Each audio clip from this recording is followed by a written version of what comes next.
Hello everyone. देखिए, आज की इस वीडियो में आप जानेंगे संविधान की प्रस्तावना के बारे में, यानी कि प्रीएम्बल ऑफ कॉन्स्टिट्यूशन। देखिए, संविधान की प्रस्तावना क्या है और इससे जुड़े हुए कुछ मोस्ट इम्पॉर्टेंट फैक्ट आप इस वीडियो में जानेंगे। फर्स्ट देखिए, प्रस्तावना संविधान के परिचय को कहते हैं। देखिए, प्रस्तावना क्या है? प्रस्तावना संविधान के परिचय को बोला जाता है। सेकंड पॉइंट है, यह संविधान का आमुख होता है। ठीक है, अगर संविधान बनाने वाले जो संविधान वेत्ता थे, विधिवेत्ता थे वो, तो उनके अगर पर्पज को जाना जाए कि क्या पर्पज है संविधान बनाने का, वो क्या चाहते हैं संविधान बनाने का जो उद्देश्य था उनका, वो क्या चाहते थे, तो संविधान की प्रस्तावना को समझिए। ठीक है, थर्ड पॉइंट है, N.A. पालकीवाला ने प्रस्तावना को संविधान का परिचय पत्र कहा है। देखिए, ये क्वेश्चन पूछ लिया जाता है कि संविधान का परिचय पत्र प्रस्तावना को किसने कहा है, तो आप टिक करेंगे N.A. पालकीवाला ने। नेक्स्ट है, 13 दिसंबर 1946 को नेहरू द्वारा, जो पंडित जवाहरलाल नेहरू हमारे प्रथम प्रधानमंत्री थे हमारे देश के, तो 13 दिसंबर 1946 को नेहरू द्वारा पेश किए गए उद्देश्य प्रस्ताव को संविधान की प्रस्तावना के रूप में शामिल कर लिया गया। देखिए, संविधान की प्रस्तावना क्या है और कब शामिल किया गया इसको, और किस रूप में शामिल किया गया। देखिए, 13 दिसंबर 1946 को हमारे भारत के स्वतंत्र भारत के प्रथम प्रधानमंत्री पंडित जवाहरलाल नेहरू द्वारा पेश किए गए उद्देश्य प्रस्ताव को संविधान की प्रस्तावना के रूप में शामिल कर लिया गया।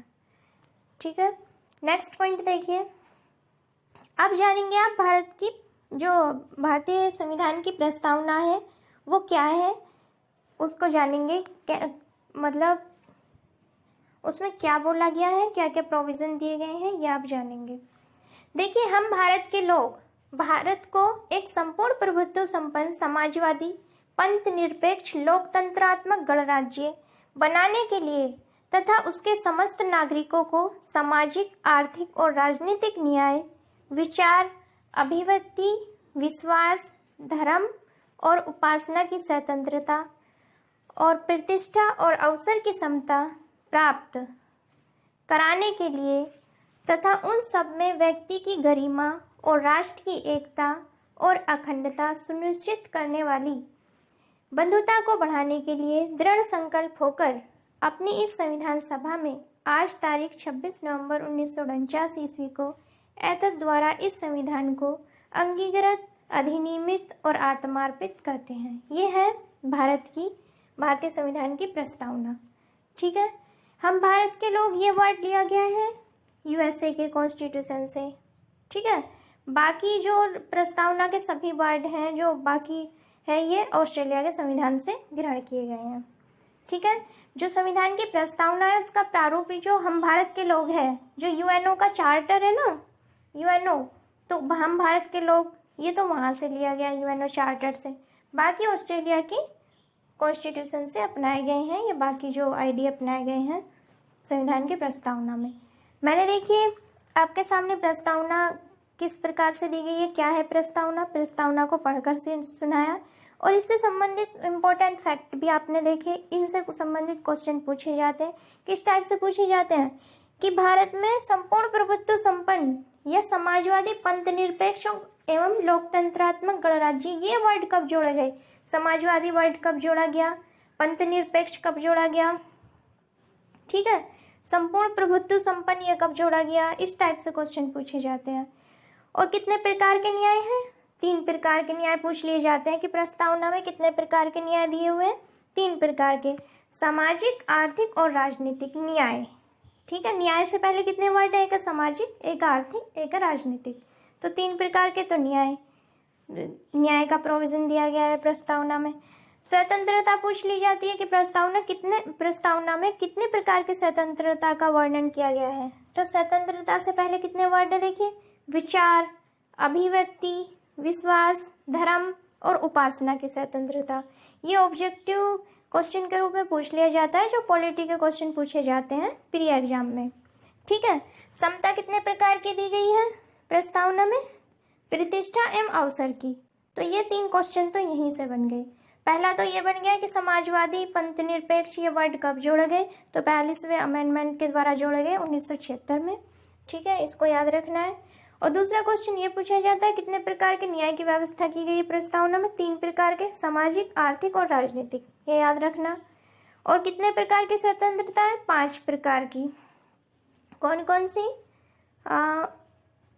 विचार, अभिव्यक्ति, विश्वास, धर्म और उपासना की स्वतंत्रता। समता कितने प्रकार की दी गई है, प्रतिष्ठा एवं अवसर। इस टाइप के क्वेश्चन बनते हैं एग्जाम में। ठीक है, और कब बनकर तैयार हुआ इंडियन कॉन्स्टिट्यूशन, तो ये डेट पूछ ली जाती है 26 नवंबर 1949 को। कब अपनाया गया, 26 जनवरी 1950 को। ठीक है, तो ये इस टाइप के क्वेश्चन बनते हैं। नेक्स्ट में ये फैक्ट भी देख लीजिए, ये भी पूछ लिया जाता है कि भारतीय संविधान की प्रस्तावना को संविधान की आत्मा कहा जाता है। 4 ऑप्शन दे दिए जाएंगे कि संविधान की आत्मा किसको कहा जाता है, तो संविधान की आत्मा भारतीय संविधान की प्रस्तावना को कहा जाता है। देखिए, भीमराव अंबेडकर जी ने जो आर्टिकल 32 है उसको भी मूल अधिकार की आत्मा बोला है। ठीक है, तो उसको भी याद रखना है। उनको तो भीमराव अंबेडकर ने बोला था, लेकिन जो संविधान की प्रस्तावना है इसे संविधान की आत्मा बोला जाता है। और भीमराव अंबेडकर जी ने आर्टिकल 32 को मूल अधिकार का मूल आत्मा बोला था कि संविधान की आत्मा है। ये इस टाइप से पूछा जाए कि भीमराव अंबेडकर जी ने किस मूल अधिकार को संविधान की आत्मा बोला, तो आर्टिकल 32। और 4 ऑप्शन दे दिए जाए कि संविधान की आत्मा किसको कहा जाता है, प्रस्तावना दे दिया जाए, मूल अधिकार दे दिया जाए, मौलिक कर्तव्य दे दिए जाए, या आपातकालीन प्रोविजन दिए वो दे दिया जाए। तो आपको लिखना, टिक करना है संविधान की प्रस्तावना को। आर्टिकल पूछा जाए तो 32 कर देना है आपको टिक। देखिए, बेरूबारी के बाद 1960 में सर्वोच्च न्यायालय ने प्रस्तावना को संविधान का अंग नहीं माना था। देखिए, जो प्रस्तावना है, इंद्री बेरूबारी का वाद आया था 1960 में, तो सुप्रीम कोर्ट ने प्रियम्बल को संविधान का पार्ट नहीं माना था। ठीक है, कब माना था, देखिए, केशवानंद भारती बनाम केरल राज्य 1973 में सुप्रीम कोर्ट ने प्रस्तावना को संविधान का अंग माना। ओके, ये भी पूछा जाता है काफ़ी कि कौन से केस लॉ में संविधान की आत्मा, संविधान की प्रस्तावना को संविधान का पार्ट माना गया, तो केशवानंद भारती के बाद में माना गया। नेक्स्ट है, संसद प्रस्तावना में आर्टिकल 368 के तहत संशोधन कर सकती है, हालांकि इसमें निहित ढांचे में नकारात्मक संशोधन नहीं कर सकती। स्पष्टतः संसद वैसा परिवर्तन कर सकती है जिससे मूल ढांचे का विस्तार व मजबूतीकरण होता हो। देखिए, बात आती है कि क्या प्रस्तावना में संशोधन किया जा सकता है, अमेंडमेंट किया जा सकता है, तो जी हाँ, किया जा सकता है। ये किसमें कहा गया, केशवानंद भारती बनाम केरल राज्य 1973 के बाद में कहा गया। बट साथ ही सुप्रीम कोर्ट ने ये लाइन और ऐड कर दी कि प्रस्तावना में संसद अमेंडमेंट तो कर सकती है, बट ऐसा अमेंडमेंट ना करे जिनसे मौलिक अधिकारों की जो पावर है वो कम होती हो। ठीक है, ऐसा अमेंडमेंट किया जाना चाहिए जिससे उनका और मजबूतीकरण हो और मूल ढांचे का विस्तार हो। बेसिक स्ट्रक्चर जो थ्योरी है उसका वायलेशन नहीं होना चाहिए। इसको ध्यान में रखते हुए ही आप प्रीएम्बल में अमेंडमेंट कर सकते हैं, यह संसद को निर्देश दिया सुप्रीम कोर्ट ने। नेक्स्ट है, अब तक प्रस्तावना को मात्र एक बार 42वें संविधान संशोधन 1976 द्वारा संशोधित किया गया है। क्वेश्चन पूछा जाए आपसे कि अब तक प्रीएम्बल में कितने अमेंडमेंट हो चुके हैं, तो आपको कहना है कि आपको टिक करना है 42वें संविधान संशोधन 1976 में ओनली एक बार अभी तक अमेंडमेंट किया गया है प्रीएम्बल में। ठीक है, देखिए, आज आपने जाना प्रीएम्बल क्या है, प्रीएम्बल से संबंधित इम्पोर्टेंट फैक्ट भी जाने आपने, और प्रीएम्बल किस प्रकार दी हुई है ये भी मैंने आपको पढ़ के बताया, और इसके अंदर से जो क्वेश्चन पूछे जाते हैं, किस टाइप से पूछे जाते हैं, वो भी मैंने इस वीडियो में आपको बताया। तो उम्मीद है कि ये वीडियो आपके लिए काफ़ी यूज़फुल रहेगी। और प्रीएम्बल इंडियन कॉन्स्टिट्यूशन की जो प्रस्तावना या प्रीएम्बल है उससे संबंधित इम्पोर्टेंट फैक्ट आपने इस वीडियो में जाने। मिलते हैं नेक्स्ट वीडियो में नेक्स्ट टॉपिक के साथ। Thank you everyone.